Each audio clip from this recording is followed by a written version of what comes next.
বলেন কি? গভীর রাত, চারদিকে নিস্তব্ধতা, শুধু বৃষ্টি আর বাতাসের সাই সাই শব্দ। দৌড়াও দৌড়াও! ওই পথে গেলে ভূত সেলফি তোলে। আমি রাকু পালোয়ান, ভূত আমায় দেখে পালায়। এই বাতাসটা একটু বেশি না? রাকু, চা খাইবি?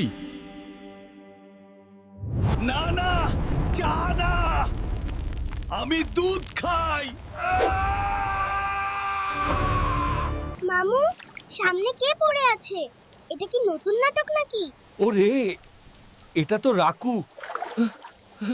আবার আসিস? ডিসকাউন্ট দিব, ডিসকাউন্ট দিব। রাকু পালোয়ানও ডরায়। মুসা আমাদের হিরো। হোম ডেলিভারি চা খাবি? চিনি কম দিবা।